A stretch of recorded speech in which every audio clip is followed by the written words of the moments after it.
बत्तख, मछली, मुर्गी पालन, पानी भी क्लियर रहेगा। बकलो अगर इसमें मांसाहारी बत्तख रख देगा, कुल मछली खा के चल जाएगा। एक छोटी साइज की मछली होती है, वो 2 महीने में ही बड़ी हो जाती है। खाकी कैम्बल बत्तख ही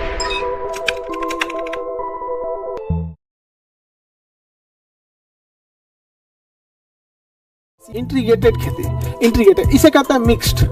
इसे क्या कहेंगे? मिक्स्ड। ये तो समझ में आ गया। मिक्स्ड खेती किसे कहेंगे?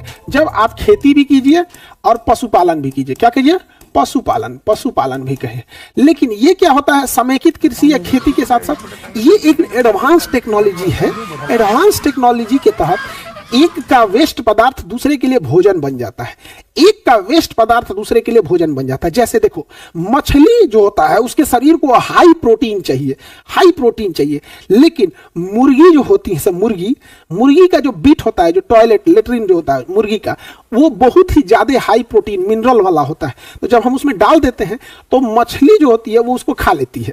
मछली क्या कर जाती है? खा जाती है। लेकिन मछली का जो डाइजेस्टिव सिस्टम है ना, उसमें से केवल प्रोटीन निकाल लेता है, केवल प्रोटीन निकाल लेता है, बाकी उसके वेस्ट पदार्थ को फेंक देता है। जैसे हम नाक से सांस जब लेते हैं तो हम ऑक्सीजन नहीं लेते हैं, विभिन्न प्रकार की गैस लेते हैं, जैसे कार्बन डाइऑक्साइड, CO2, कोई सिगरेट पी के धुआं उड़ाया है, कहीं कुछ हो रहा है, लेकिन हमारा फेफड़ा उसमें से केवल ऑक्सीजन छीन लेता है, बाकी सबको वापस कर देता है। उसी तरह जो मछली जो होती है, जो मुर्गी बीट करती है, जो उसका लेडी होता है, बीट होता है उसका, तो उसमें से केवल मछली का जो पाचन तंत्र है केवल प्रोटीन खींच लेता है, बाकी वेस्ट पदार्थ को फेंक देता है।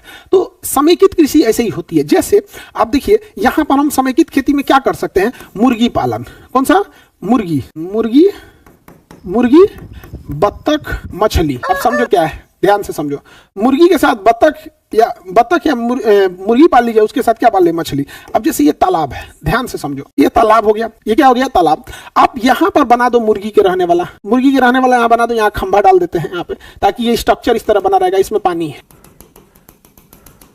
यहाँ पानी है। अब आप समझो ध्यान से, मुर्गी का जितना भी वेस्ट पदार्थ होगा वो इसमें से नीचे गिर जाएगा। आपको इसे साफ करने की जरूरत नहीं है, उसको गैप देके बनाना है, जाली टाइप का गैप होता कि नीचे चला जाए। ऐसे झाड़ देंगे तो नीचे चला जाएगा। तो यहां से मुर्गी हो गई, और इसमें क्या पाल दीजिए? मछली। अंदर क्या रहेगी? मछली। अंदर मछली है, मछली का भोजन हो गया, आधा तो ऐसे हो गया। अब मछली को जो दूसरी चीजों की जरूरत होती है वो ऑक्सीजन की। ऑक्सीजन मछली को तभी मिलेगा जब पानी में हलचल हो। पानी में क्या हो? हलचल हो।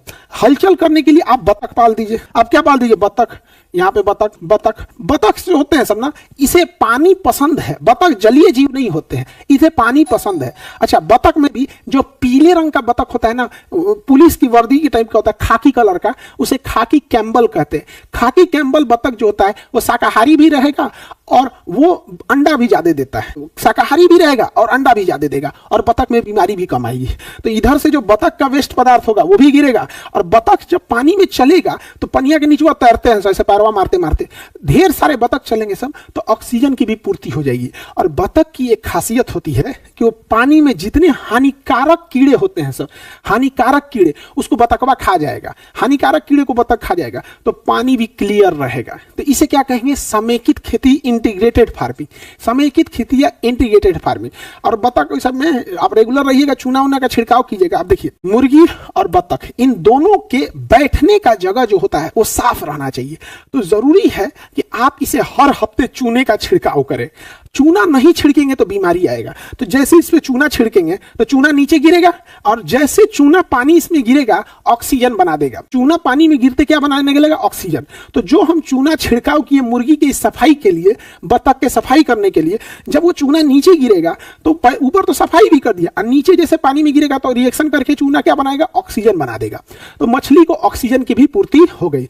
छोटी मछली को खा जाएगा। बतख शाकाहारी वाला ले रहे हैं या मांसाहारी वाला ले रहे हैं, इस पे डिपेंड करता है। लो अगर इसमें मांसाहारी बतख रख देगा मांसाहारी बतख रख देगा, कुल मछली खा के चल जाएगा।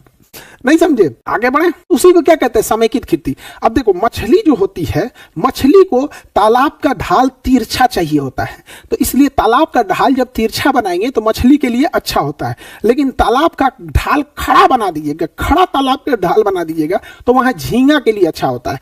तो चारों कोना जो रहेगा उसमें एक कोना का ढाल एकदम खड़ा बना दीजिए, उधर झींगा पाल दीजिए, खत्म कहानी, हो गया झींगा। समझ में कि नहीं आ गया? तो इसी को क्या कहते हैं? समेकित खेती, इंटीग्रेटेड फार्मिंग कहेंगे। क्या कहेंगे? Integrated farming. ये जो तालाब है, ये तालाब के पास पानी रहेगा कि नहीं रहेगा? तालाब के पास पानी रहेगा तो इसके साइड साइड में आप केला का पेड़ बो सकते हैं। क्या बो सकते हैं? केला का पेड़, क्योंकि केला को बहुत ज्यादा पानी चाहिए। केला को क्या चाहिए? बहुत ज्यादा पानी चाहिए। हो गया, केला के पेड़ को बहुत ज्यादा पानी चाहिए, तो साइड साइड में आप क्या बो दीजिएगा? केला का पेड़ बो दीजिएगा। हो गया। इससे फायदा क्या होगा कि अगर आपके खेत में, आपके तालाब में कोई जलन से जहर फेंक दिया ना, तो मछली के मरने की संभावना फिक्स है कि मर जाएगी। लेकिन जहर फेंकने की जानकारी अगर आपको मिल गई और समय रहते आप ये केला का पेड़ काट के उसमें फेंक देंगे ना, तो आप केला में देखिएगा ना, अंदर ना सेल बने होते हैं, छोटे छोटे छोटे छोटे, उसमें ना मोखा मोखा बना होता है, तो खींच लेता है अपने अंदर। तो जहर के प्रभाव को 50% कम कर देगा अगर केला के डंठल को छोटा छोटा छोटा छोटा काट के अगर उसमें फेंक देते हैं तो। हालांकि बहुत कम चांसेज होता है। यहाँ सोचो आदमी को जहर खिया दो तो बच ही नहीं पाता, जिसके पास बुद्धि, हाथ पैर, दिमाग सब कुछ है, तो मछली कहाँ बचेगी?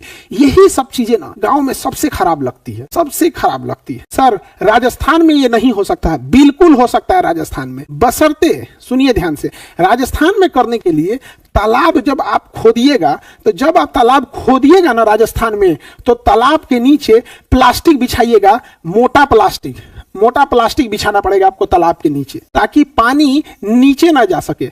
इससे फायदा ये होता है, कोई भी मछली पालता है तो तालाब के नीचे प्लास्टिक बिछाना पड़ेगा, क्योंकि मिट्टी से गंदगी और कीटाणु भी आते हैं सब, जिससे मछली खराब हो जाती है, तो प्लास्टिक बिछाना पड़ता है। तो राजस्थान में भी बिछाएंगे, और इवन अगर आपको मछली पालन करना है तो उसमें भी डालना पड़ेगा, उसका एक अलग प्लास्टिक आता है, तालाब के लिए अलग जियो फाइबर आता है, उसका अलग नाम होता है। समझ में गए? तो राजस्थान में भी कर सकते हैं ये चीजें। तो इंटीग्रेटेड फार्मिंग। अब जैसे धान का खेत है, जब धान बड़ा हो जाए, 1-1.5 महीना का धान हो जाए, मजबूत हो जाए, तो धान के खेत में आप बतख छोड़ दीजिए। धान के खेत में आप क्या छोड़ सकते हैं? बतख छोड़ सकते हैं। तो धान के जितने कीटाणु होंगे, कीड़े मकोड़े, बतखवा खा जाएगा। उसमें आप छोटी वाली मछली छोड़ देंगे, क्योंकि मछली की वेराइटी पे भी डिपेंड होता है। कुछ मछली 1.5 साल में बड़ी होती हैं, कुछ मछलियां 6 महीने में ही बड़ी हो जाती हैं। एक छोटी साइज की मछली होती है, वो 2 महीने में ही बड़ी हो जाती है।